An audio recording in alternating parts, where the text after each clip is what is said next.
Hey guys, welcome back to the channel. Today we're back with another tier list, and in today's tier list, I'm going to be ranking the most expensive signings of the 2023-2024 season in European football. The reason why I'm specifying in European football is because if I was doing overall like every continent, then Neymar would be a part of this list because Neymar went from PSG to Al Hilal for 90 million last summer. But I didn't add Neymar in here because first of all, I don't watch the Saudi League. I don't care about what Neymar is doing at Al Hilal. And second of all, Neymar, even if I did watch the Saudi League, he barely played this year. He was injured for most of the year. He tore his ACL early on, so he barely made any appearances for Al Hilal. So that's why I didn't bother filling up space with Neymar, who really no one cares about. I just added the European guys in here, which is the ones that we watch the most. So yeah, I hope you guys don't mind. And today, we're going to talk about these guys, how they performed on their new team, their price tag, their expectations coming into that team. And based on that criteria, taking that all into account, we're going to put them into one of four tiers: world class, great, mid, and flop. Obviously, those tiers are pretty self-explanatory. If you're confused with what the tiers mean, then, leave it in the comment section down below. Maybe I can help you. But yeah, man, this should be really, really fun. I hope you guys enjoy this video. Anything you guys agree or disagree with, like always,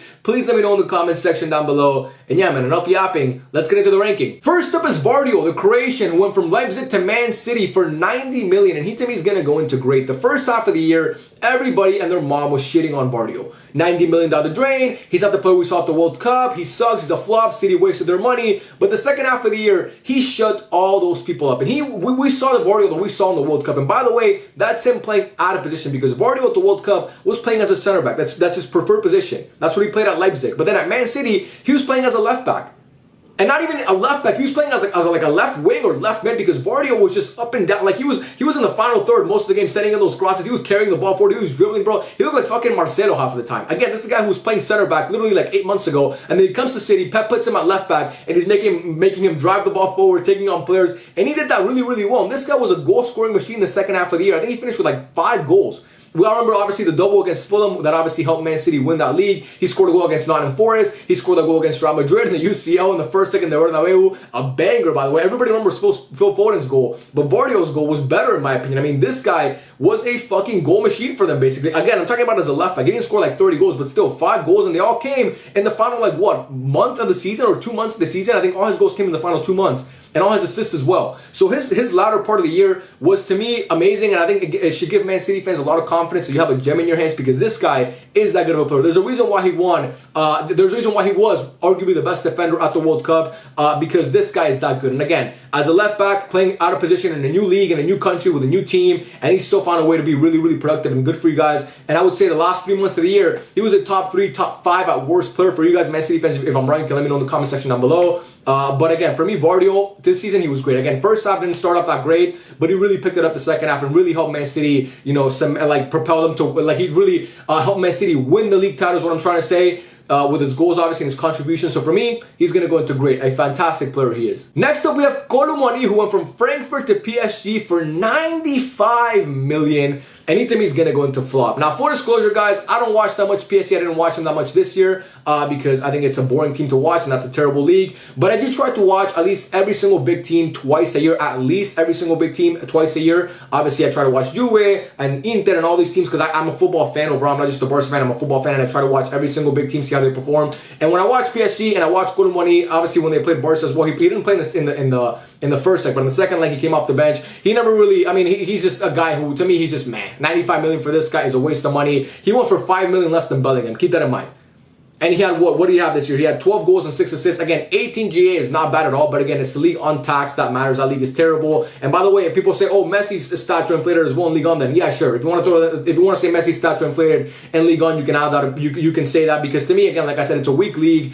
And this guy, to me, is just not the type of player that Luis Enrique needs. He's just not a Luis Enrique type player. Technically, on the ball, he's not very good. He's very physical and very imposing, but again, that's not the type of player that Luis Enrique wants on his team. And I just think Kolo, every time I watch PSG play, he kind of looks like a fish out of water. Again, I'm not watching PSG every single week. I'm not keeping up with what they're doing. I really could give a fuck about that team, and if they collapse tomorrow, I'll be happy. I'll celebrate. But again, Kolo, from what I've heard and from what I've seen and from what I've heard from my friends who support PSG, they weren't really that impressed with him either. So for me, he's gonna go into flop, especially when you consider 95 million for this guy is absurd. Next up, we have Dominik Szoboszlai, the Hungarian, who went from Leipzig to Liverpool for 70 million. And Szoboszlai is a weird player. To me, he's gonna go into mid. And look, Szoboszlai, the first 10 games or like 10-ish so games for Liverpool in the season, he was amazing. You could argue he was Liverpool's best player. He was looking like the signing of the season. He was that good. I mean, this guy was fantastic, honestly. But the second half of the year, especially post his injury, he really fell off a cliff, and really, really badly. I mean, this guy was basically unplayable in a bad way the second half of the year. Now, I think there's a lot of factors as to why Szoboszlai fell off so badly the second half of the year. Number one, first 10 games for Liverpool, he played 90 minutes every single game. Every single game. And this guy's a workhorse. If you guys watch him play, Szoboszlai, his work rate is insane. His stamina is crazy. He never gets tired. And he was running up and down the pitch. And that kind of aided him into getting that hamstring injury, obviously, that he suffered. That kept him out for a long period of time. And hamstring injuries, if you guys know, they're not just things that heal quickly. You don't just wake up one day and it's like, oh, my hamstring is healed. No, they're lingering injuries. So obviously, I think that had a lot to do with it, his lingering hamstring issue. And also the fact that Szoboszlai, he's not the type of player who I think you can ask to track back that much. He was doing a lot of defensive things for Liverpool this year, and I don't think that's where he's suited best. I don't think you're not maximizing his potential using him that deep on the pitch. This is a guy who should be playing as an advanced 8 or maybe even a 10 because he has that profile. He's that good of a player. He's a great playmaker. He makes risky passes at times, but sometimes they work out, like we saw against Brighton. He made that pass against Brighton in that Brighton game that gave Liverpool that win. And but again, towards the end of the year, like the second half, those passes just weren't like he wasn't converting them. It was leading to turnovers and Liverpool being exposed in transition. But again, for me, Szoboszlai, I think under Slot he's going to thrive because he is a really good profile, and Slot knows how to use his number 10s really well.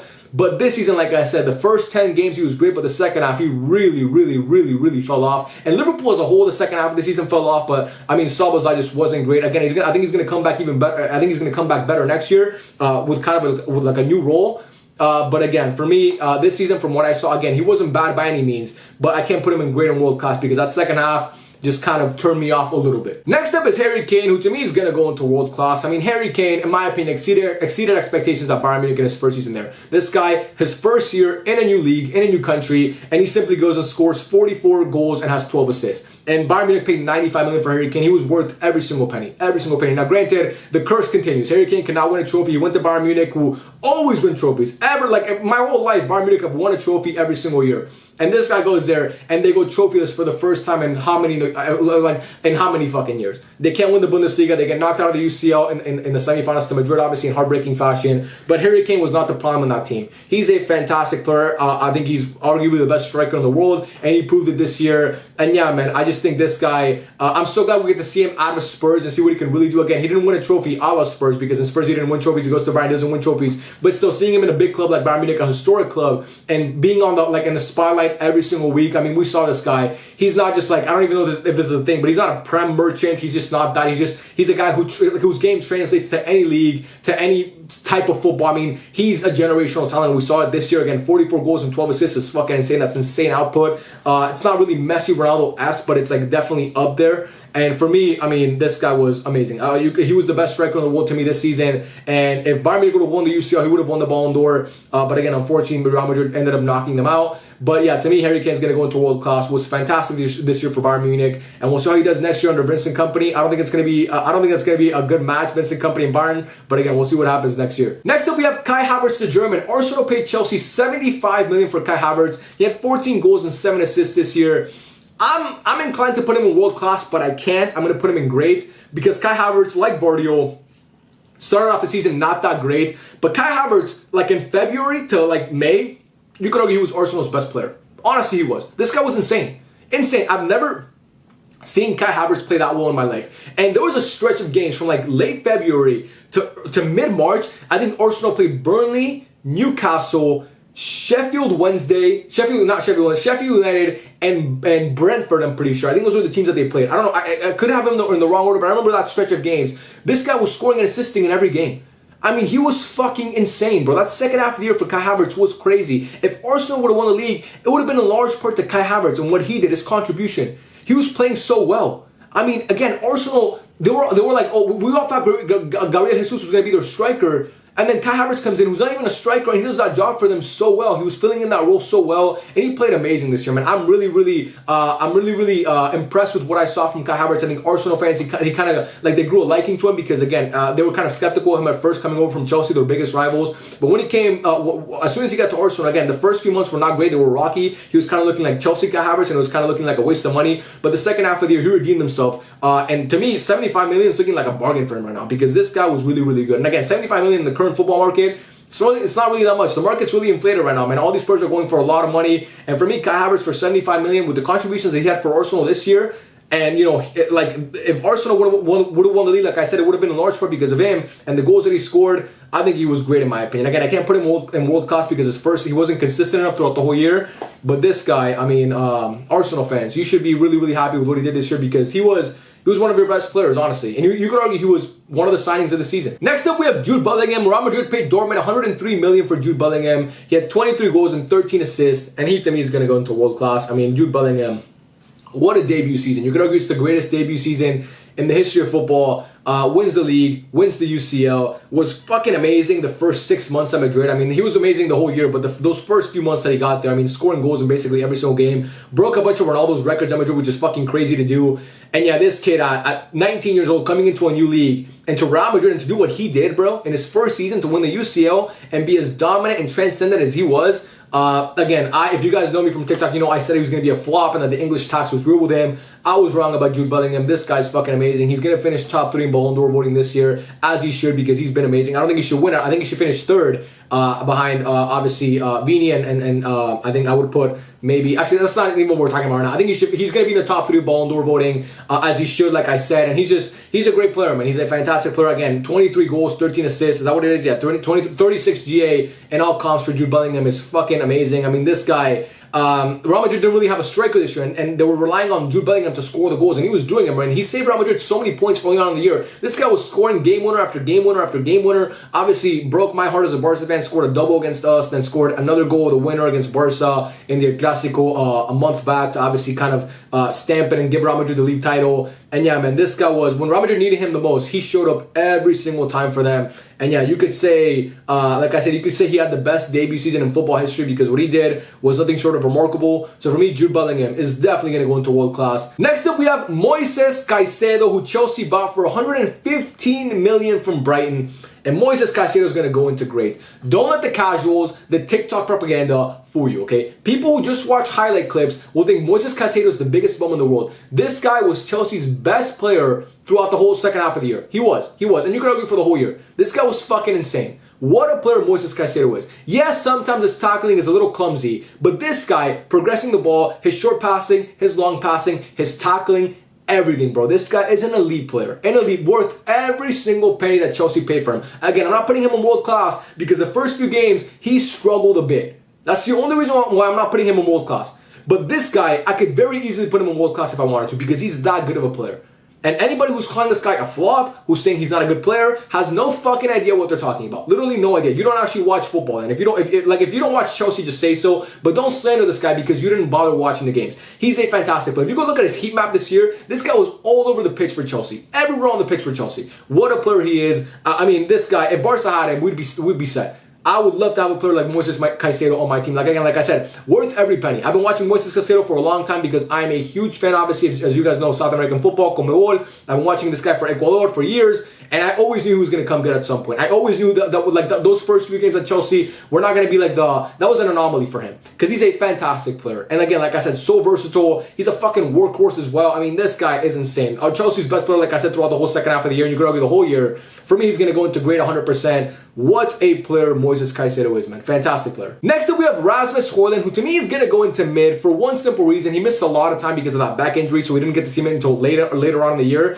But when this guy played, I mean, his chance conversion rate was one of the best in Europe under 23 years old. If you go look at the chart, under 23 years old, best chance conversion rate in Europe, Hojlund was in the top 5, I'm pretty sure. So when this guy got chances, he converted. The only problem is, Man United, their fullbacks and their wingers barely created any chances this year. But when Hojlund got chances, he basically converted most of them. He had 16 goals and 2 assists in all comps. He's a fantastic player. I think he's going to be one of the best strikers in the Prem next year. If this guy had the service that Nicholas Jackson got, oh my God, bro, he would have 25 goals, easy. honestly 25 goals easy. If you had the service Leo had at Barca, you would have 25 goals easy. This guy, again, like I said, in front of goal is really, really good. He's a great player in my opinion. I mean, the core of Man United with Hojlund and Garnacho, and if you want to keep, and if hopefully Bruno stays, not hopefully, I mean, I hope he leaves the Barca, but if Bruno stays and you have obviously Marcus Rashford, who I still believe in as a player, you're going to have a good core, man. You're going to have a really, really good core, but Rasmus Hojlund is a guy who you build around. He's a player that you build around for the future.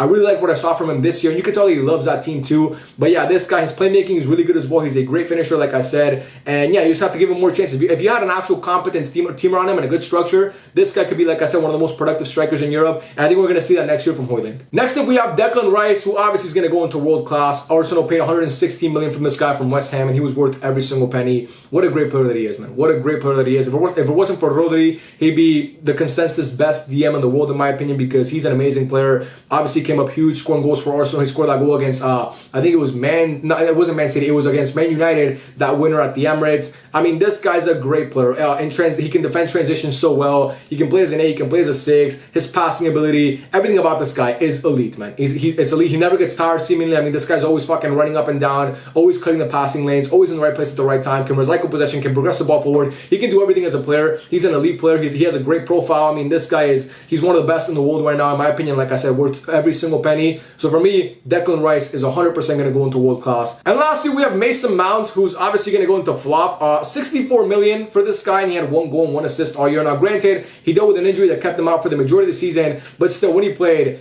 I mean, United fans will tell you he was not good. He was just not good. There was a reason why they called him Mickey Mount, like Mickey Mouse, obviously, because he just wasn't that great when he played. And for me, again, I'm not the biggest Mason Mount fan. I thought it was a mistake that United signed him. He looked good a couple of times this year, but for the most part, he was really inconsistent and just couldn't stay on the pitch. And when you can't stay on the pitch, and when you are on the pitch, you're not great, you're obviously going to go into flop for me. No debate about that. And that, guys, is the end of the video. I hope you guys enjoyed it, man. Thank you so much for watching. I love every single one of you. Like I said, anything you guys agree or disagree with, please let me know in the comment section down below. And yeah, man, I love you all, and I'll catch you guys in the next one. Peace out.